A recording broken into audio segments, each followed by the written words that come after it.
రాజన్న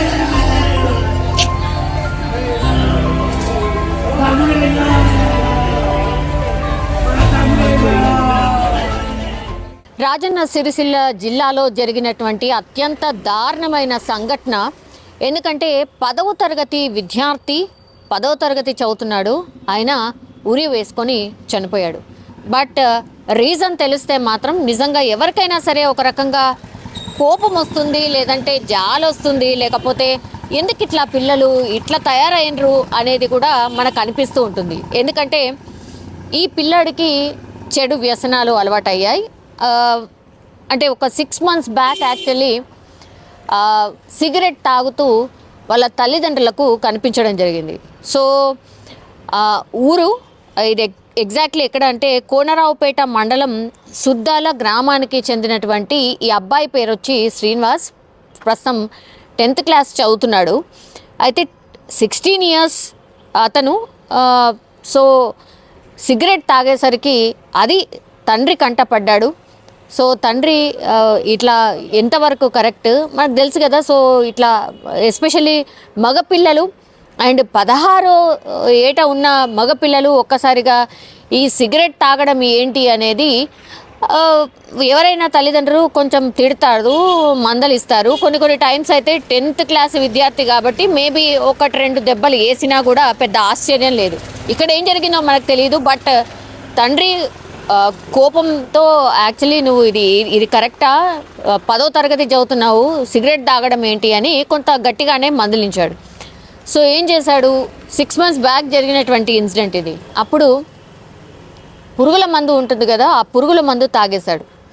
పురుగుల మందు తాగిన తర్వాత హాస్పిటలైజ్ అవ్వడం, ఆ తర్వాత హాస్పిటల్లో ఆయనకు ట్రీట్మెంట్ చేయడం, కొంత బెటర్ అయ్యి ఇప్పుడు బాగానే ఉన్నాడు అనుకున్న టైంలో, కానీ 6 నెలల నుంచి కూడా తండ్రి మందలించిన తర్వాత అసలు ఇంట్లో ఎవరితోని కూడా మాట్లాడడం మానేసాట. సో కోపంతో, అంటే చేస్తుంది తప్పు అని చెప్తే కూడా ఇప్పుడు తల్లిదండ్రులది తప్పు అయిపోయిన సిచ్యువేషన్ ఉంది.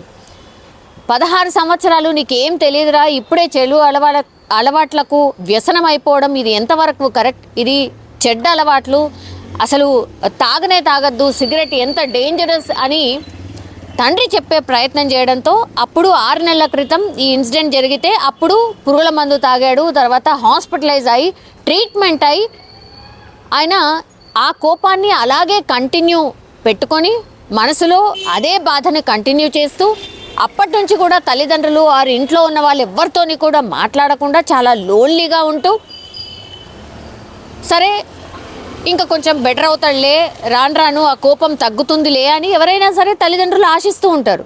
బికాజ్ సిగరెటే కాదు, ఈ తాగడం కావచ్చు, ఇదంతా కూడా మరీ టీనేజ్ 16 సంవత్సరాలకే ఇట్లాంటివి చేస్తే ఎవరైనా సరే తల్లిదండ్రులు మందలిస్తారు. సో అదే ఆ తండ్రి కూడా చేశాడు. కానీ ఇప్పుడు అదే తప్పైంది. ఇప్పుడు ఆ తల్లిదండ్రులు చేసిన తప్పైంది మందలించడం. అంటే సిగరెట్ తాగినా ఏమనొద్దు, ఒకవేళ మందు తాగినా ఏమనొద్దు, ఇంకా ఏదైనా చెడు వ్యసనాలు అలవాటు చేసుకొని కంట పడినా కూడా ఏమనొద్దు. ఈ ఇన్సిడెంట్ చూస్తే అదే అనిపిస్తుంది.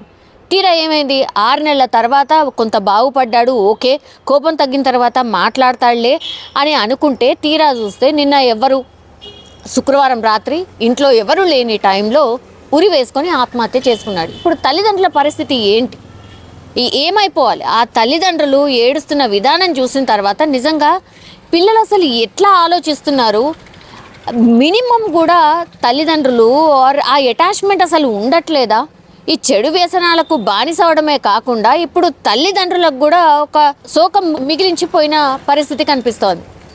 సో పిల్లలు తెలియకపోతే కనీసం వినాలి, వినకపోగా మాట్లాడడం మానేయడం, ఫస్ట్ టైం సూసైడ్ అటెంప్ట్ చేస్తే కాపాడుకొని కొంతవరకు వాళ్ళు పాపం గెట్ ఆన్ అవుతున్న టైంలో ఎగైన్ ఎవరు లేని టైంలో ఆయన సూసైడ్ చేసుకున్నాడు. ఇప్పుడు ఏంటి అసలు, అంటే ఆయనను అంత కంటికి రెప్పలా కాపాడుకొని బాగు చేసుకొని, మనకు తెలుసు అట్లాంటి ఇన్సిడెంట్స్ చేసిన తర్వాత ఇక కోపమాడడం మానేస్తారు, వద్దు నాన్న ఇట్లా బుదిరికించడం స్టార్ట్ చేస్తారు. అదే చేశారు వాళ్ళ తల్లిదండ్రులు కూడా.